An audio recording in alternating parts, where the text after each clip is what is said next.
Yo lo dije bien, yo dije Genú. ¿Cómo es? ¿Genú o Genú? Sí, Genú. Argentinizado. Argentinizado. Con Y, con Y. Y. Hola, Diego. ¿Cómo estamos? Bien, ¿cómo anda el querido equipo de Maldita? Muy bien. Pero muy bien. ¿Preparado para la conferencia de prensa? Sí, Tenemos preguntas. sí. Yo creo que va a arrancar Jera. Estaba muy encantado con la nota que publicaste y que firmaste este fin de semana. Nos en el obligaron a Destape. leerlos. Por contrato están Sí, obligados estamos a leerlos. obligados. No, ¿sabés que justo- Matías los obliga. Justo la había leído. La verdad que sí. La había leído antes. Había extraído lo que me interesa para mi programa, que es la parte más de falopita, la conspirativa, eso Sí. de la multa, de lo que no, el resarcimiento que no recibieron las eléctricas. Sí. Pero estás relatando muy bien, me parece, vengo siguiendo tu nota, el tema de los empresarios de Milei, ¿no? Que acá se volvieron a juntar, después de, bueno, están juntando en Punta del Este todo el tiempo, pero con esto del apagón y las inversiones como telón de fondo, también la discusión por el comercio con China, hay bastante para tirar de la cuerda ahí, ¿no? Sí, está bueno. A ver, todo gobierno tiene su grupo de empresarios amigos. Lo particular de Milei es que está blindado. Él y sus empresarios Claro. amigos están blindados. No son muchos lugares donde uno puede leer esos nombres. Exacto. Digamos, uno es tus notas. Exacto. Entonces me parecía importante, ¿por qué? Porque el fin de semana hubo un apagón, el jueves pasado hubo un apagón muy grande de Edenor, que es algo que sorprende porque Edenor sabemos que en general tiene un mejor servicio, incluso hay estadísticas, cada 3 apagones de Edesur hay uno de Edenor, es una zona obviamente más acomodada, la que le toca a Zona Edenor. norte. Exacto, por lo general también hay municipios del conurbano Sí. que tienen el que servicio de cubre Edenor, pero bueno, es la distribuidora de luz más grande de la Argentina. Y el jueves pasado se quedaron sin luz 1 millón de usuarios solo de Edenor. Eso es aproximadamente 4 millones de personas. Además hubo 200.000 usuarios que se quedaron sin luz de Edesur. Eso lo vimos todos, pero claro, hay toda una trama detrás que tiene que ver con los dueños de esas empresas, que o no son tan conocidos, o a veces son grandes auspiciantes en los medios de comunicación, Tal cual. o tienen medios de comunicación. Esa es la particularidad de Edenor, que los dueños de Edenor son Vila y Manzano, más Mauricio Filiberti, que es otro empresario que también tiene una pata, digamos, en lo que tiene que ver con el agua, con AISA, con El rey del Transcloro, cloro. le llaman el rey del cloro. Pero Vila y Manzano son más conocidos, son los dueños de América, del Grupo América. Ahora también son dueños de Telefe, desde hace no tanto. Claro. Lo compró Gustavo Scaglione, que es un empresario rosarino, pero no lo compró solo. a Asociado. Telefe. Lo compró con Manzano, con Vila, ¿no? Con un grupo empresario. Entonces, además tienen el cronista, bueno, es mucho lo que tienen como medios. No sé si eso tiene que ver con que no se los mencione A tanto. pesar de que empezaron como a levantar un poco el perfil, Sí, ¿no? sí. Digamos, porque incluso salen en sus propios, eso lo publicás vos también y es interesante, esta contradicción de levantan un poco el perfil, aparecen sus fotos haciendo sus fiestas bárbaras en Punta del Este, y sin embargo el resto de los medios de comunicación no posan la lupa ahí en qué está pasando y cuál es el ecosistema, digamos, de empresarios que gira alrededor de actualmente de este poder. Claro, por eso hay varias cosas ahí para charlar. Lo que yo contaba en la nota y cuento en la nota es que Manzano y Filiberti, estos dos empresarios dueños de Edenor, arrancaron muy bien el año por lo que se ve, no porque uno tenga que hacer una investigación, una pesquisa, ¿no? Una expedición, simplemente por lo que ellos mismos muestran. Muy activos en Punta del Este. En una de las reuniones, a Filiberti y Manzano, los dueños de Edenor, les cocina Colagreco. Mauro chef. Colagreco. Mauro Colagreco. El que estuvo hace poco, que nosotros lo mencionamos Claro. con Mirta Legrand, y dijo que él no tenía problemas con el tema Exacto. de los juicios laborales porque Exacto. él respetaba a sus empleados y que Exacto. nunca había Que tenido es probable, que lo dijo. Sí. Pero bueno, se dio la particularidad que hará 10 días, muy poquito antes del corte de luz, hubo un evento exclusivo de Colagreco con otro chef importante que trabaja también para Manzano. Todo esto está contado por el propio Manzano, podemos decir, por el Claro. cronista. Lo cuentan ellos con fotos, algunas de esas fotos que también están publicadas en el sitio de la consultora íntegra o de la empresa íntegra que es de Manzano. Las subimos al Destape, una de ellas, que muestran, para los que están, no sé si los que están en YouTube lo pueden ver, pero la pueden buscar a la nota o la pueden buscar a través de las redes sociales. Bueno, un muy buen pasar de los dueños de Edenor en Punta del Este, en distintas reuniones. Yo menciono una en un lugar que se llama Pueblo Edén, pero hubo otras también en Punta del Este. El cumpleaños de Filiberti, número 77, donde estuvieron todos los grandes empresarios o los ganadores de este modelo. Entonces, bueno, un poco tomaron la posta de otros empresarios, de ganadores de otros gobiernos anteriores, en hacer la gran fiesta del fin de año, ¿no? Exacto, exacto. Bueno, a ver, son mundos paralelos, ¿no? El de un usuario que se queda sin luz durante varias horas, que está recibiendo un aumento de tarifas muy grande. Yo ahí cito a Walter Martello. Walter Martello fue el interventor del ENRE, del Ente Regulador de la Energía Eléctrica. Dice, las empresas que cortaron la luz o que falló el sistema, las distribuidoras de luz de la Argentina, Edesur y Edenor, son las dos más grandes, bueno, recibieron aumentos de entre 600 y 650% promedio. Claro. ¿Qué quiere decir promedio? Que hay aumentos que fueron de 1.000, de 1.200, ¿no? Sí, en una nota de Premisi de la mañana del Destape decía que a grandes sectores de la clase media eran 1.200% Exacto, más o menos eso la afectación. eso contaba Seba Premisi en otra nota en base a otro estudio, pero digo, hay distintas estimaciones. ¿Qué quiero decir? Se corta la luz en Edenor durante varias horas, 4 millones de personas. ¿Por qué? Si están recibiendo aumentos de entre 600 y 650%, en algunos casos 1.200. Bueno, está claro que no hicieron las inversiones. Aparte, las propias empresas lo admiten. No lo dicen, no lo salen a decir públicamente, pero cuando se las consulta dice, bueno, todavía no pudimos, estamos recomponiendo tarifa, estamos recomponiendo lo que no habíamos podido aumentar, todavía no empezamos con las inversiones que hacían falta. Entonces es como una Argentina de contrastes, ¿no? Pero además hay algo que particularmente, digamos, en este último apagón que involucró a Edenor, lo decís vos y también vi varios que empezaban a rumbear, digamos, un poco por ese lado, por lo menos, digamos, planteando una especie de suspicacia de qué pasó ahí, porque Sí. tampoco era un día de un pico de consumo extremo, ni nada que se le parezca. Entonces empieza como a rondar la duda de qué fue lo que pasó ahí y qué tiene que ver eso con los empresarios en particular, o qué están buscando los empresarios. Sí, bueno, por eso, obviamente no lo podemos saber, sí podemos decir lo que vos mencionabas. Hubo 2 o 3 días de calor, de 35 grados aproximadamente, pero en un momento donde la industria está parada, donde los propios datos del INDEC te hablan de que está en el nivel más bajo de los últimos 8 meses, la capacidad instalada de la industria, quiere decir que de cada 10 máquinas que hay 4, casi 5 que no están funcionando hoy en algunos sectores. Ni hablar en la industria textil, donde no funcionan 7 Sí, de claro. cada 10, ¿no? Entonces, digo, no hay un pico de demanda en este enero, no es que la actividad económica está explotando, que la Argentina está creciendo de manera descomunal y entonces no da abasto el sistema. Bueno, se acumularon 2 o 3 días. Falló la subestación de Morón, de Edenor, y a partir de eso se genera ese corte masivo. Entonces, ¿cuál es la suspicacia? Bueno, las empresas, en el famoso capítulo 11 del presupuesto que se discutió mucho, hará 3 o 4 semanas. Sí, que quedó fuera finalmente después de diputados. Exacto, era un capítulo 11 que tenía 2 millones de cosas. Tenía el financiamiento universitario, tenía la emergencia en discapacidad y tenía un premio para las distribuidoras, para estas mismas distribuidoras. Edesur y Edenor iban a ser beneficiadas con, podemos decir, una condonación de deuda de alrededor de 3.600 millones de dólares. Buen número. Esto es lo que me decía un diputado que conoce muy bien este tema, con el que hablé la semana pasada. Hay otras estimaciones que hablan de un poquito menos, 2.500 millones de dólares.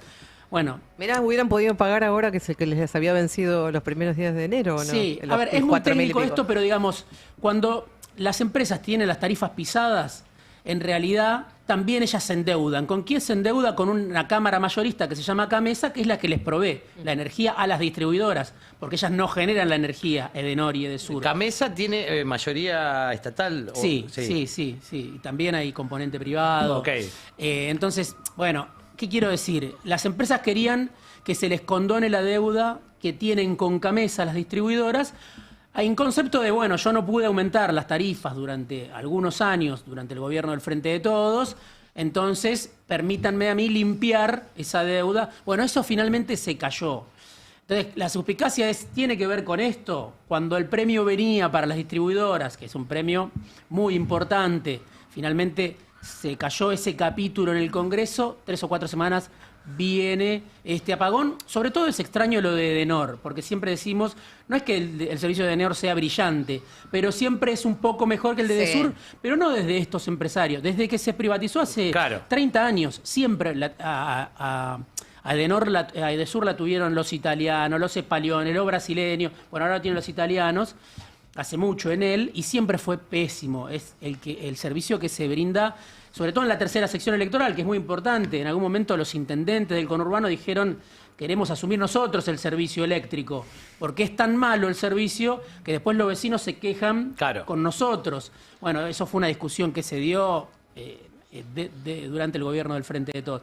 Pero bueno, fue muy extraño. Sí. Entonces, y no hubo explicaciones, no lo explicó ninguno de estos empresarios que menciono, ni Vila, ni Manzano, ni Filiberti, ni Daniel Marx, que es un economista muy conocido, que es el CEO de Edenor.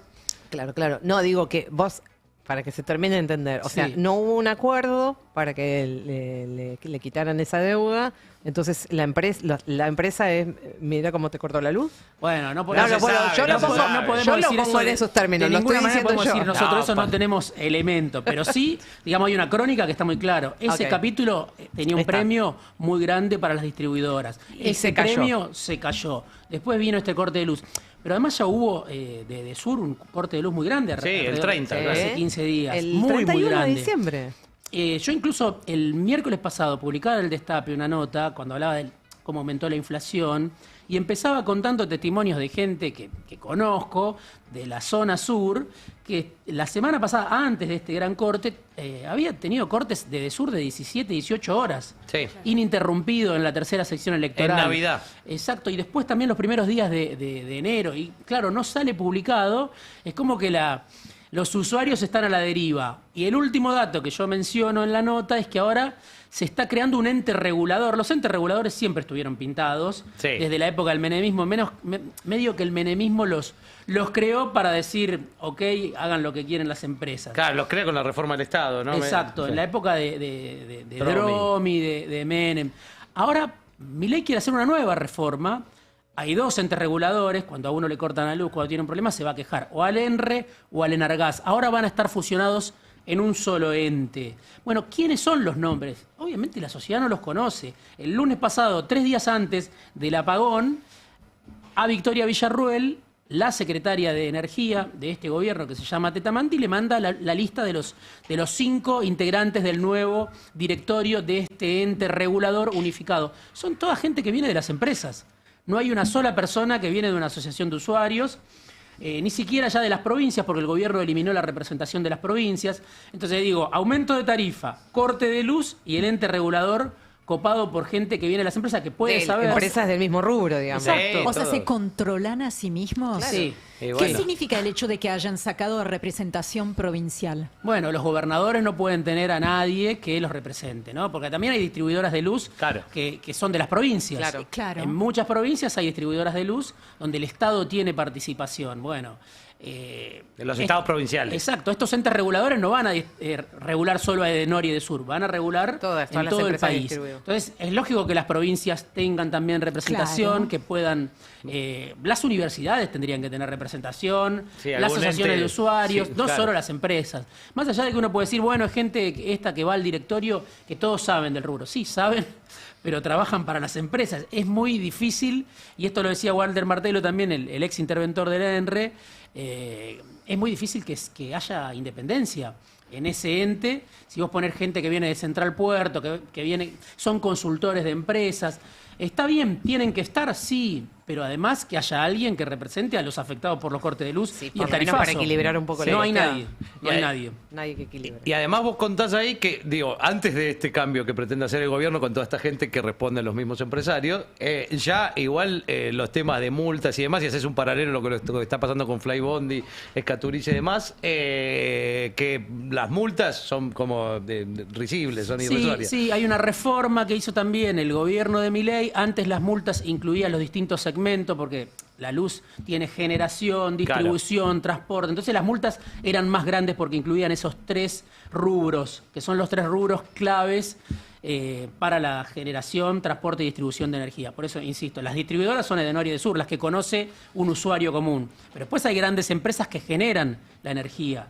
hay centrales hidroeléctricas que este gobierno está también privatizando. Bueno, al tomar solamente la faceta de distribución, una multa que antes incluía los 3 rubros, generación, transporte y distribución, ahora solamente toma distribución, se reduce a la tercera parte, la multa por cortarte la luz. Entonces, todo un sistema que se reordena o reconfigura en beneficio de los empresarios, algunos muy cercanos al presidente. Hablando de el resto de los... O sea, está bueno porque acá haces una pintura muy interesante sobre quiénes son los dueños de uno de los servicios importantes que tenemos, que es el servicio eléctrico. Hablas también en esta idea de empezar a ponerle un foco cenital, digamos, a algunos empresarios que rodean a este gobierno.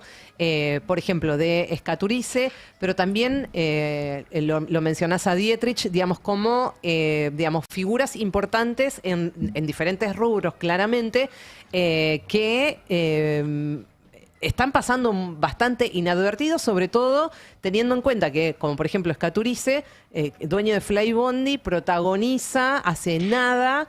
y desde hace mucho tiempo, pero hace nada, justo en esta época de vacaciones, el escándalo de las cancelaciones, cantidad de cancelaciones de los vuelos de Flybondi. Por eso, obviamente que es una empresa privada que tiene una historia ya, más o menos todo el mundo la conoce. Pero uno se imagina lo que hubiera pasado si Aerolíneas Argentinas, esto lo hablaba yo ayer con una persona que trabaja en el rubro de aeronavegación, me decía, imagínate lo que hubiera sido si Aerolíneas hubiera cancelado o demorado 924 vuelos desde Navidad hasta hoy. Sí, prácticamente un tercio de los vuelos. Sí, porque además Flybondi no tiene aviones propios, prácticamente tiene 7, hay 11 que los alquila.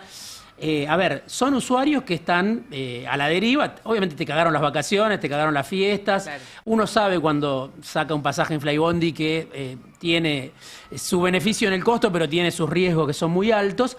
Pero claro, la particularidad es que esta empresa la compró un empresario íntimo del gobierno. Además de toda la historia que ya conocemos, hace muy poco la compró Leonardo Escaturice, que es un empresario que ahora también se queda con OCA, otra empresa también importante, obviamente que tiene que ver con... Sí, logística. Con logística. Entonces, me parece que... Es el hombre de los aviones también, digamos, tiene que ver con la logística, sí, digamos. Sí, estuvo asociado a varios episodios, una valija que vino sin pasar por la aduana, creo que fue en julio del año pasado. Después apareció mucho Escaturice porque trajo a un consultor que se reunió con diputados, con Pichetto, con Ritondo, con De Loredo. El consultor se llama Barry Bennett, vino contratado por Escaturice y por Santiago Caputo. Digo, es un empresario muy ligado al gobierno, contratado por el gobierno, pues tiene varias facetas este empresario. No es un empresario solamente de la aeronavegación, también tiene una consultora, también tiene un vínculo con Miami. Algo de seguridad también, ¿no? Exacto. Sí. Y Perfil, el diario Perfil, yo citaba el diario Perfil, cuenta cuántos vuelos entre cancelaciones y demoras, 924 vuelos en 20 días, poquito más. Entonces, me parecía importante decir, estos son los empresarios, algunos, por eso digo, muy ligados al gobierno, otros no tanto, otros, digo, Vila Manzano se quedaron con Edenor durante el Frente de Todos. Sí, claro. ¿no? Tienen relación con todos los gobiernos, tienen relación, sí, con todos los gobiernos. Ahora, lo particular es que hay gente que está ganando, pareciera que nadie gana con el modelo Milei. Hay gente que está ganando, hay gente que a veces tiene que ver con situaciones como estas. Y obviamente la sociedad, yo creo que no les conoce la cara a la mayoría de ellos porque, claro, no hay un foco de los grandes medios de comunicación poniéndolos todos los días como empresarios M, ¿no? Sí, o empresarios peluca. Sí, claro, los empresarios leones. Pero hay otra cosa que, digo, más allá del tema de los empresarios, que igual también lo mencionás, ahí lo mencionaba a pasar Dietrich, pero me parece que es una discusión... un poco más de un tema, que hace rato que no vemos la discusión de un tema en la Argentina, que es el tema de las importaciones chinas. Sí. Sturzenegger planteando teóricamente, Pichetto respondiendo, digamos, como que ahí parece haber una discusión por lo menos de un tema de política, sí. de política de comercial en la Argentina. ¿Qué hay ahí? ¿Qué está pasando? Bueno, es un tema obviamente para especialistas, pero sí está ahí también una transformación desde que llegó Milei en el mercado automotriz.